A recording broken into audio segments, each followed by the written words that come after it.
The University of São Bernardo was known for its academic excellence and for training some of the most qualified professionals in the country.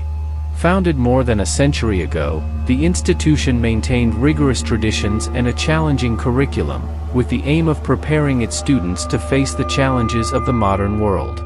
The group of students chosen for this excursion represented the diversity and competence of the university. Anna, Administration Anna, was the natural leader of the group. Always organized and determined, she had a special talent for solving problems and making quick decisions. Her leadership abilities were admired by everyone.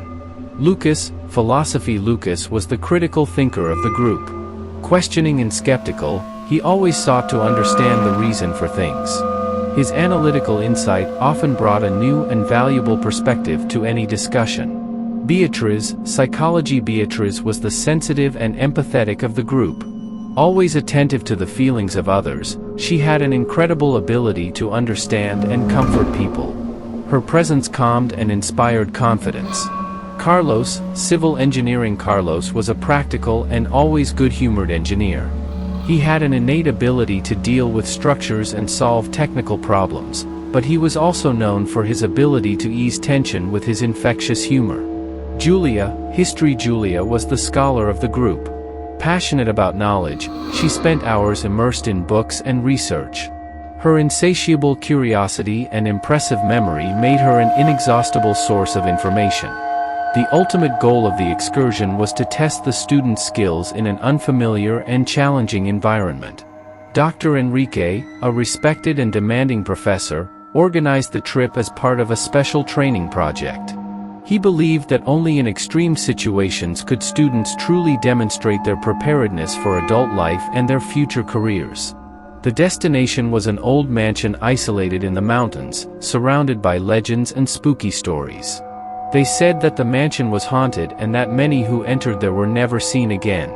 For Dr. Enrique, this perfect scenario would be definitive proof of his students' capabilities. Arrival at the mansion. When they arrived at the mansion, the atmosphere of suspense was already beginning to form. The night was dark, with heavy clouds covering the moon and thunder echoing in the distance. The winding road leading to the site was narrow and full of dangerous curves, increasing the feeling of isolation and mystery. The mansion, when first seen, commanded respect and fear. Its imposing facade, with weathered columns and broken windows, gave it an air of abandonment. The tall grass around it and the shadows cast by the ancient trees created a scene worthy of a horror movie. Upon entering the mansion, they were greeted by a vast and decaying main room. The antique furniture was covered in dust and cobwebs, and the pictures on the walls seemed to watch them with ghostly eyes. The dim light from the lanterns they carried only accentuated the shadows and the atmosphere of mystery. Dr. Enrique, with a serious expression, gathered the students and explained the rules of the excursion. Each would face a specific challenge designed to test their skills and courage. Working as a team would be crucial, but they would also need to trust their own individual capabilities. Success in those challenges would be the final proof that they were ready to face the outside world. With hearts racing and a mixture of excitement and fear, the students prepared for what promised to be the most challenging night of their lives. Anna, with her determination and leadership skills, was the first to be called upon to face her challenge. Dr. Enrique led her to the basement entrance, an old wooden door, creaking under the weight of the years. Upon opening the door, a musty, damp smell filled the air. The darkness below seemed to swallow any light that dared to penetrate. "Your challenge is to find the key that will open the chest in the main hall," explained Dr. Enrique. "She's hiding somewhere in the basement. Use your determination and intelligence to find her." With the flashlight shaking in her hand, Anna took a deep breath, trying to calm her nerves. She walked down the wooden stairs, each step creaking beneath her feet. The flashlight's light cut through the darkness, revealing a cramped space filled with old boxes, broken furniture, and cobwebs. The sound of rats running around the corners added to the feeling of discomfort. Facing fear, Anna began exploring the basement, moving boxes and searching dusty corners. Her heart was pounding, and every sound seemed amplified in the darkness. Despite her growing fear, her determination did not waver. She knew that failure was not an option. After what seemed like an eternity, Anna found an old chest at the bottom of the cellar. Upon opening it, she discovered that it was full of old papers and forgotten objects. She began rummaging through the contents, her flashlight illuminating fragments of documents and strange items. Suddenly, she heard a loud, metallic noise behind her. She turned quickly, the light flickering, and saw a shadow moving. Her heart nearly stopped, but she forced herself to remain calm. It must just be a mouse, she thought, trying to convince herself. Even so, adrenaline coursed through her veins. She continued her search, until her fingers touched something cold and metallic. She pulled the object out of the chest and saw that it was an old, heavy key. A smile of relief and triumph appeared on her face. Challenge conclusion. With the key in hand, Anna climbed back up the stairs, feeling more confident with each step. When she emerged from the basement, she was greeted by the anxious looks of her colleagues and Dr. Enrique. She handed the key to the teacher, who looked at her approvingly. "You have shown great courage and determination, Anna," he said. "This key symbolizes more than just a found object. It represents your ability to face and overcome challenges, even in the darkest situations." Anna's colleagues applauded, proud of her achievement. She felt a weight lift off her shoulders, knowing that she had passed the first test successfully. Now, it was Lucas's turn to face her challenge, and everyone prepared for the next test on that night full of mysteries and dangers. After Anna's success, it was Lucas's turn to face his challenge. Dr. Enrique led Lucas to a narrow staircase that led to the mansion's attic. The stairs seemed endless, with each step creaking beneath your feet. Lucas, known for his skepticism and critical thinking, mentally prepared himself for what was to come. When they reached the top, Dr. Enrique opened the attic door, revealing a large, dark space, with only a small window letting in the moonlight. The air was thick and cold, filled with the smell of dust and aged wood. "Your challenge is to decipher a riddle written in an ancient language," explained Dr. Enrique, handing Lucas an aged parchment. "You'll find the tools you need here in the attic. Good luck." Lucas turned on his flashlight and began to examine the attic. Stacks of old books and mysterious objects were scattered everywhere. The light from the flashlight cast shadows on the walls, making the room seem even more sinister. He unrolled the parchment and saw that the text was written in a language he did not immediately recognize. His mind began to work, trying to identify patterns and symbols that could give a clue as to the meaning of the riddle. As he worked, he felt a strange presence around him, as if he were being watched by invisible eyes. Whispering voices began to echo through the attic, increasing his sense of paranoia. He tried to ignore it, focusing on the parchment. The shadows on the walls seemed to move, and Lucas had to fight the urge to look around at every strange sound. He knew he needed to stay calm and focus on the task at hand. After what seemed like hours of intense work, Lucas began to identify patterns in the text. He remembered his linguistics and philosophy classes, applying his knowledge to decipher the symbols. He found a dictionary of ancient languages among the books in the attic, which helped him translate parts of the text. Finally, Lucas managed to decipher the riddle. It was a message about the nature of fear and how to face it. The text talked about the importance of understanding our own fears in order to overcome them, a lesson that resonated deeply with him at that moment. With the riddle deciphered, Lucas felt great relief. The whispering voices and dancing shadows seemed to disappear, as if acknowledging his victory. He descended the attic stairs, holding the translated parchment tightly. Upon returning to the group, Lucas handed the parchment to Dr. Enrique, who read it with a satisfied smile. "You did an excellent job, Lucas," said the teacher. "Your ability to think critically and remain calm under pressure has proven that you are ready to face any challenge the world may throw at you." His colleagues applauded, relieved and proud of Lucas. He felt a newfound respect for himself, knowing that he had overcome not only the intellectual challenge, but also his own inner fears. Now, it was Beatrice's turn to face his challenge, and everyone eagerly awaited the next chapter of that mysterious and challenging night. After Lucas' victory, all eyes turned to Beatrice. She was known for her empathy and sensitivity, qualities that would be essential for the challenge that awaited her. Dr. Enrique led her to a room on the second floor of the mansion, a place where several people had reported paranormal sightings and activities. Upon arriving at the room, Beatriz felt a shiver run down her spine. The environment was cold and filled with heavy energy. The room was decorated with antique furniture, a cracked mirror on the wall and a bed covered with a linen sheet yellowed with age.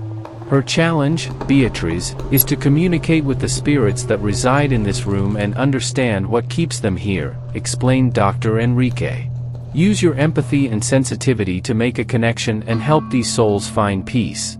As soon as Dr. Enrique closed the door, Beatriz felt her temperature drop even more.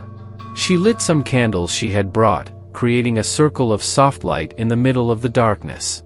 She sat down on the floor, closed her eyes and began to breathe deeply, trying to calm her mind and open herself to any spiritual presence. It didn't take long for Beatriz to begin to feel a presence around her. Indistinct whispers filled the air, and shadows moved at the edges of her vision. She opened her eyes and saw an indistinct figure in the cracked mirror, appearing to look directly at her.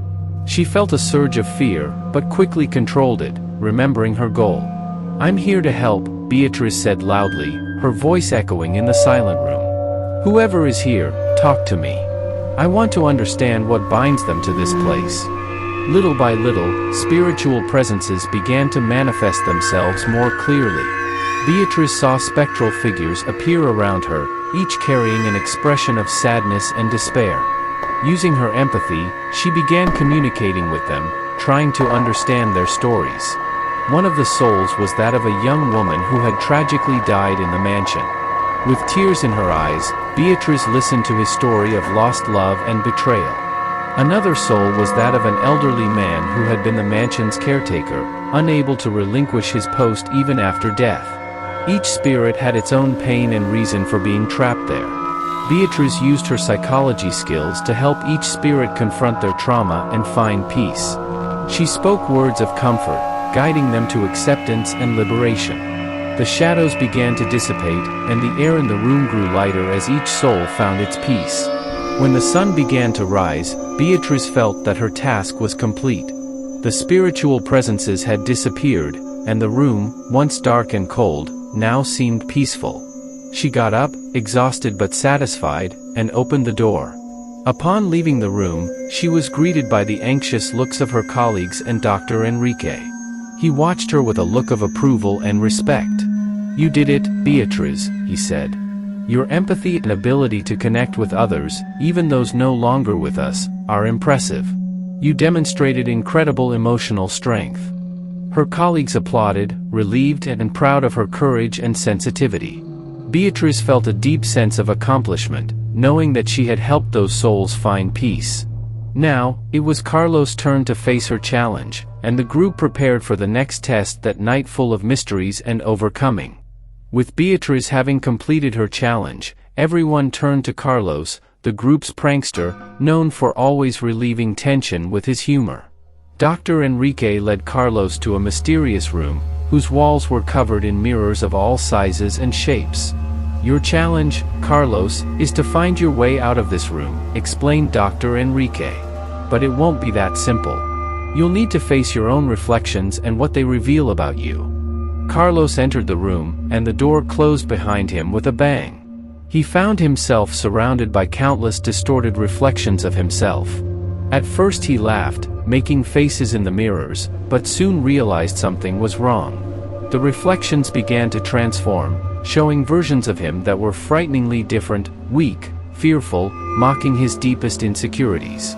The room seemed to stretch into infinity, and Carlos felt a chill run down his spine. The voices of his reflections began to echo, whispering his fears and doubts. He realized he needed to face these distorted versions of himself to find his way out. Carlos walked over to one of the mirrors and stared at his reflection. "I know who I am," he said firmly. "Your tricks won't scare me." With that, he punched the mirror, which shattered into thousands of pieces. The feeling of breaking felt liberating. One by one, Carlos faced each mirror, each distorted reflection, destroying them with courage and determination.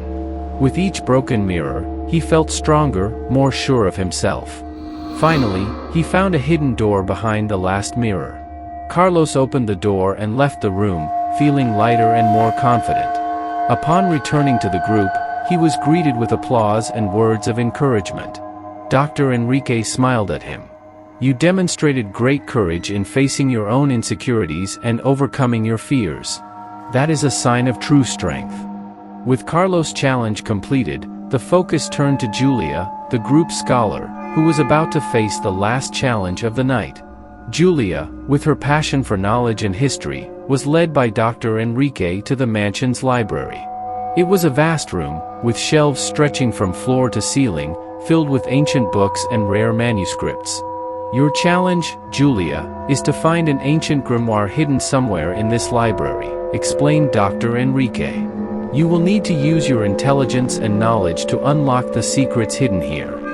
As soon as the door closed, Julia turned on her flashlight and began to explore the library. She ran her fingers along the spines of the books, reading the dusty titles and marveling at how old some of the volumes were. As she walked forward, Julia noticed that the library was not as empty as it seemed. Strange whispers and movements in the shadows indicated the presence of something else. Suddenly, small figures began to move between the shelves, hidden creatures, guardians of the place's secrets. Julia knew she needed to be cunning. She used her knowledge of history and symbology to decipher clues and find hidden passages. At one point, she found a shelf that looked different from the others. Upon pulling out a specific book, the bookshelf moved, revealing a secret passage. She entered the passage, which led her to a small room lit by a soft light. In the center of the room, on a pedestal, was the ancient grimoire she was looking for. Carefully, Julia took the book, feeling the energy that emanated from it. With the grimoire in hand, Julia returned through the secret passage and left the library. Upon meeting her colleagues and Dr. Enrique, everyone was impressed with her discovery. You demonstrated incredible intelligence and perseverance, Julia, said Dr. Enrique. Your love of knowledge and your ability to solve complex problems are inspiring. You have found what many would think was impossible. With all challenges completed, the group gathered in the mansion's main hall. Dr. Enrique, with a look of pride, congratulated each one of them. You have all demonstrated extraordinary abilities and unwavering courage, he said. Tonight, you proved that you are ready to face the challenges of adulthood and your future professions. As dawn broke, the group left the mansion, carrying with them not only memories of the challenges they had overcome, but also a newfound confidence in their abilities and in themselves. They returned to the University of São Bernardo not just as students, but as future professionals prepared for any adversity that lay ahead.